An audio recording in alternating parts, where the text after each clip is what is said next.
everybody, and welcome back. Today, we are going to be taking a look at ancient cities. I know this doesn't look like an ancient city right now, but we're going to get to it. And what it is like to search through an ancient city in survival mode, and some tips and tricks on how to do that effectively without getting completely destroyed by the Warden. So, starting off, let's talk a little bit about gear. Luckily, inside of an ancient city, it should spawn inside of the deep dark biome, and in the deep dark biome, really no mobs spawn except for the Warden. So we actually don't have to worry that much about what type of armor we have, even like picks or weapons, like, you know, getting good enchantments on your sword or your bow or whatever. Like, it's kind of not required because you don't need to be fighting really any type of mob, because the Warden is a mob that you want to avoid. So I have diamond gear, but seriously, you could do all of this without, like, you could basically do it without gear if you are able to immediately find an ancient city. The next thing that I feel like you should have is lots of torches and lots of wool. Doesn't matter the color, but if you could start a wool farm early, there's a few very easy ways to automate wool production. I would highly suggest it because you're going to be using wool an awful lot. We also want some type of projectile, be that snowball or egg. Either of them stack to 16, so there's no real advantage between those two. The egg might have a chance of spawning a chicken, but that's not really that big of a deal. And maybe a snowball would be difficult to find if you don't have a snowy area close by. The easiest thing to do is make a snow golem, because wherever a snow golem paths to, it will put down some snow. And then you can just pick that up with a shovel, and then you get lots of snowballs. So either if you have an egg, situation, if you already have chickens, just take those, or a snowball.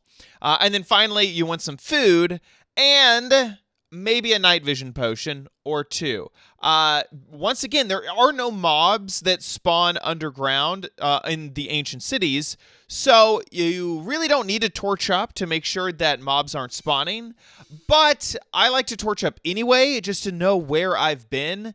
And the darkness effect kind of gets a little bit weird with night vision. So I like to use torches just so I know where I've been and I don't double loot chests and continue to open chests that I don't need. Now, a shield is kind of not necessary. I kind of added it just because normally in survival, I'll have a shield with me.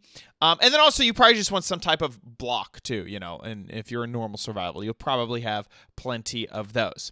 So let's talk briefly about finding an ancient city. So I've already obviously found one here in creative mode. Here is the ancient city. And if you're struggling to find one, they are pretty rare. So what I would suggest is right here, we are at Y level 51. You can see that right there, negative 51, I guess I should say specifically. And that's where every ancient city is going to be. So if you are strip mining for diamonds, really the lower you are, the better chance you are going to find diamonds in the new ore generation. But you may want to change that to negative 51 so that you could potentially find an ancient city. So you may accidentally strip mine into an ancient city. That would be nice for you. So this one's actually very weird, because this portion of the ancient city doesn't have the deep dark biome. And I'm going to go ahead and drink a night potion just so we can see a whole lot better. You can see a big difference with the night potion there. And I'm going to do all of this in survival, but it's kind of crazy because this portion of the ancient city doesn't have any of the sculk blocks.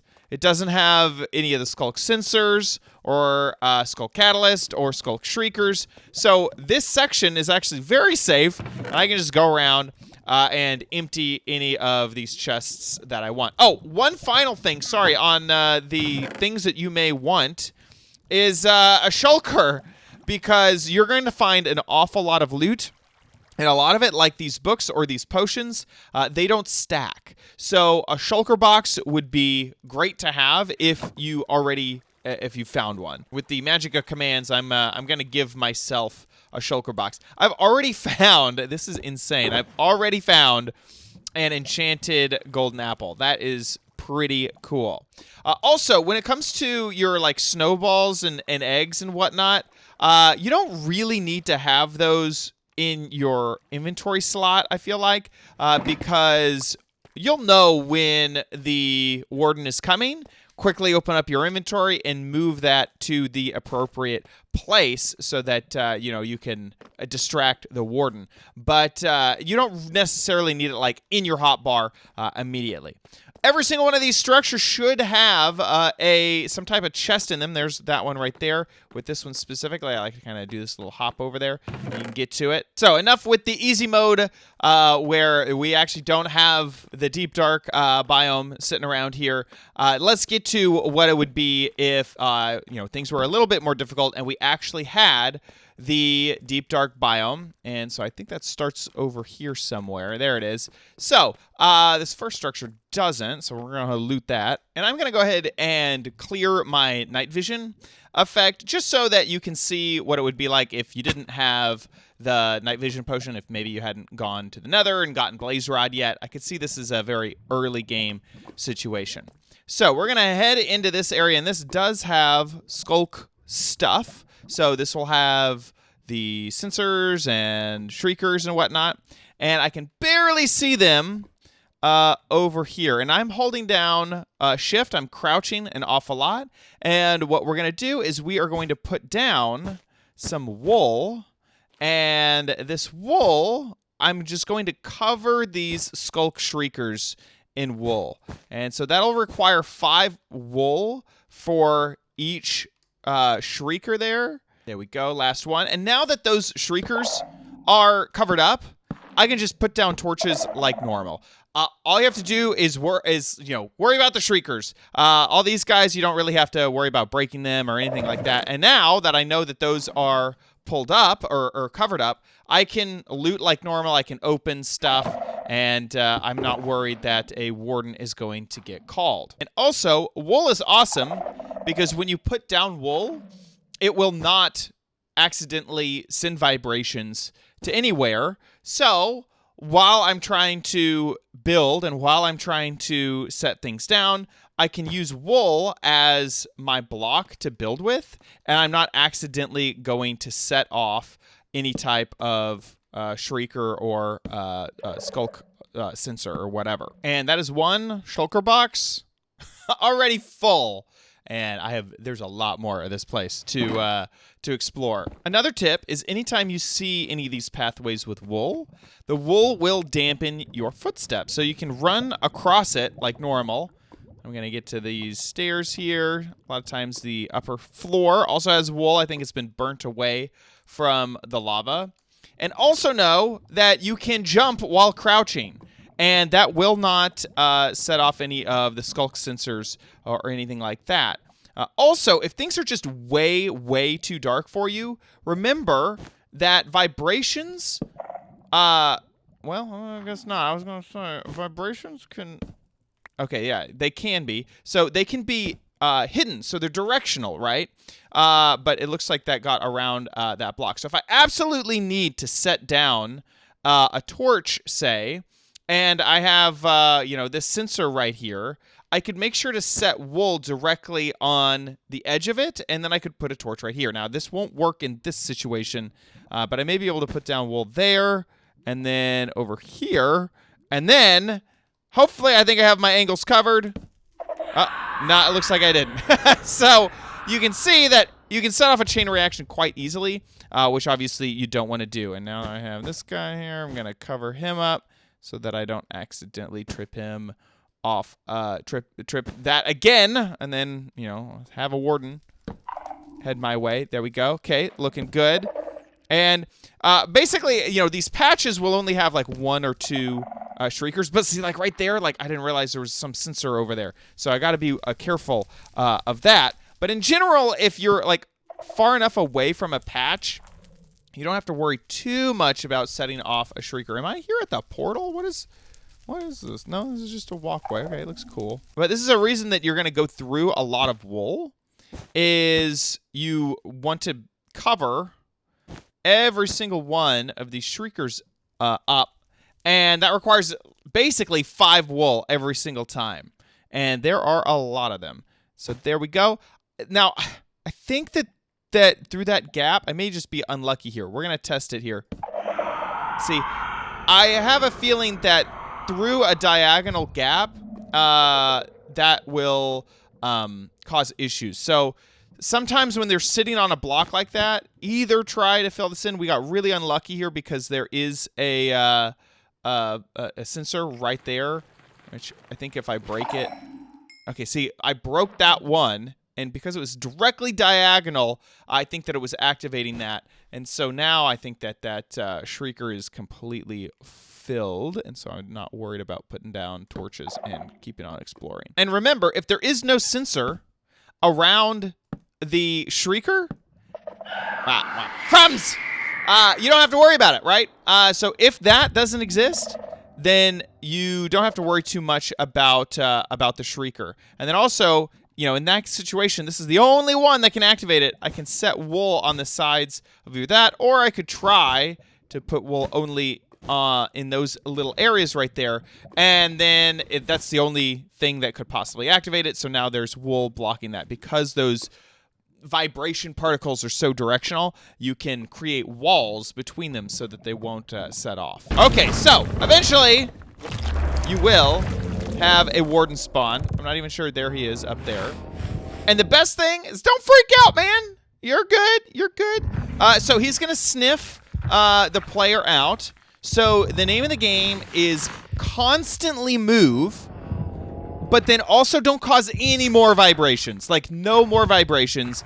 And we just have to wait for 60 seconds for that warden to go back underground. And just move away from him.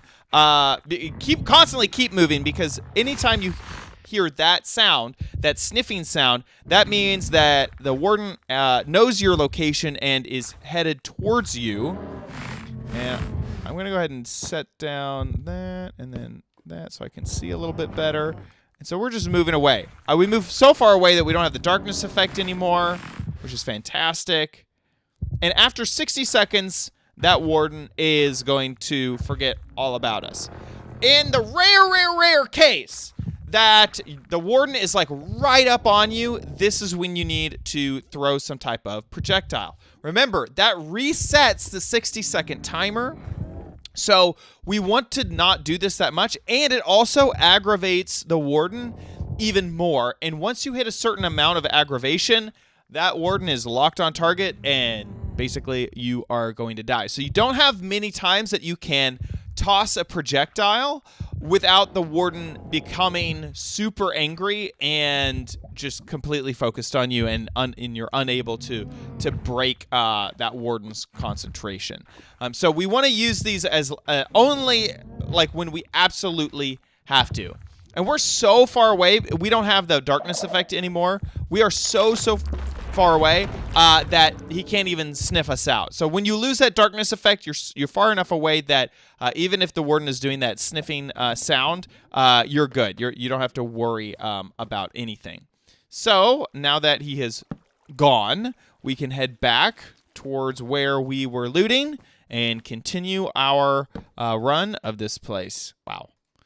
I have 5 enchanted apples. That's insane. So in this situation, I've had a warden here for a long time, and he's not leaving. I think that he's stuck, and he's in a spot where he cannot dig down. And I'm aggroing him enough that I think that he may lock on target here and just get super angry with me. So one of his attacks is, you know, his sonic blast. And so we don't want him to use that on me.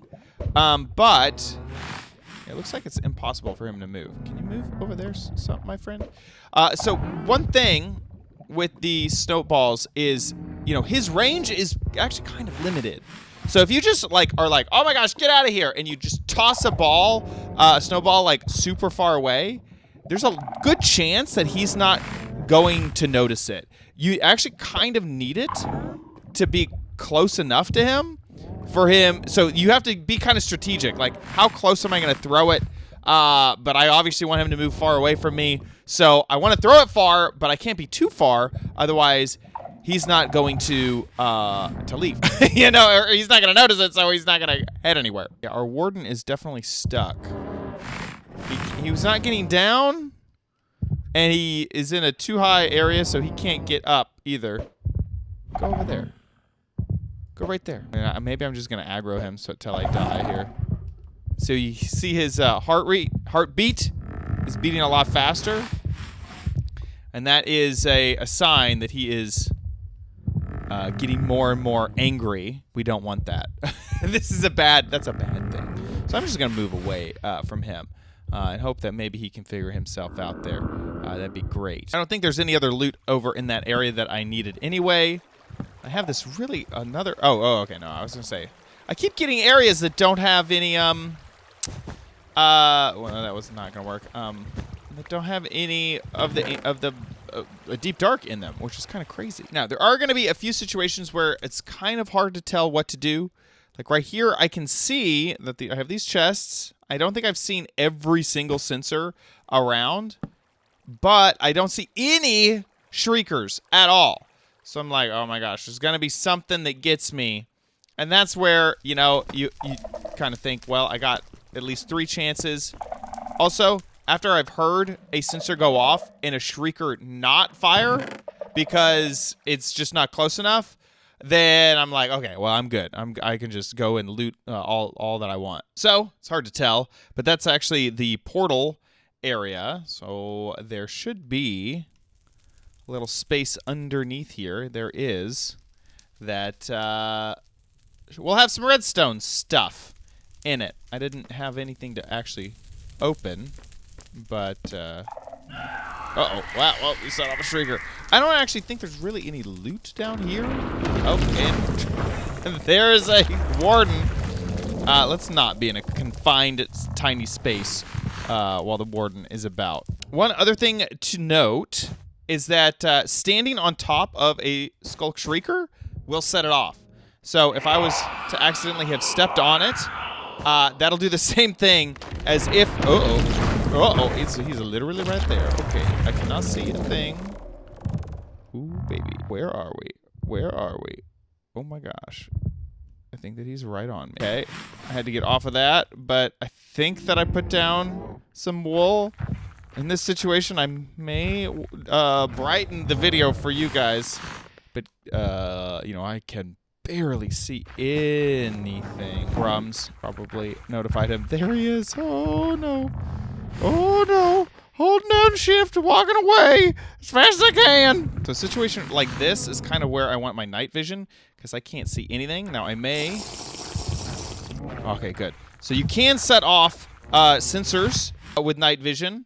And like I said earlier, like it's a little bit weird in that darkness still affects your night vision. So you sometimes, you know, it'll still get pretty dark.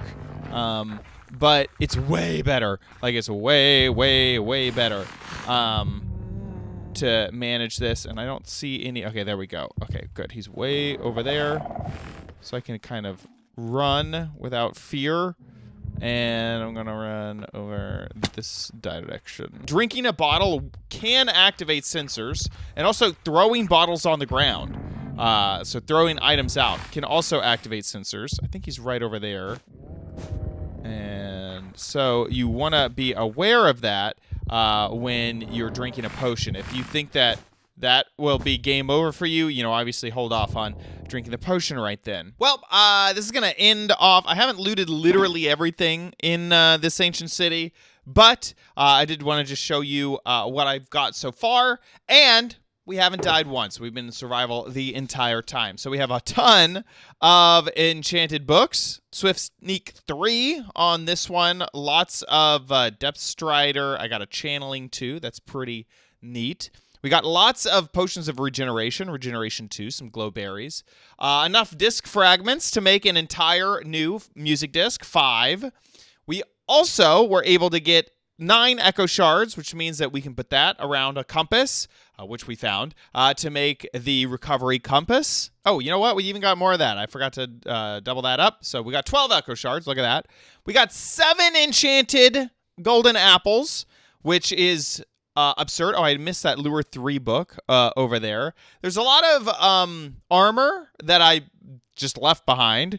We got some other music discs as well. Some soul torches, if you care for that. Lots of sculk blocks and a few diamond hose. This one has efficiency 5, unbreaking 3, fortune 3, mending on it. So that is an incredible tool right there. And I was able to find 1 skeleton skull. So a really good loot run from me. I hope that you've learned a little bit about how to tackle an ancient city and, the Warden. And I would say it really comes down to having a lot of wool and sneaking a lot. And that's really it. Just avoid the Warden, and you're good. This is actually a little bit more early game than I realized at the start of making this video. I thought this was going to be a lot more late game stuff. But really, other than the shulker box, which is not required, you can obviously head back to your base and put down a chest or two, and you'd be fine. You wouldn't need the shulker box. So other than that, all of this is actually fairly early game stuff that you could pull off. Just make sure you have a lot of wool. It's, the best type of building block. Hope you enjoyed this video. If you did, please give this video a like. It really helps me out if you also subscribe and leave a comment down below. And thanks so much for watching, and I'll see you guys in the next video. Bye!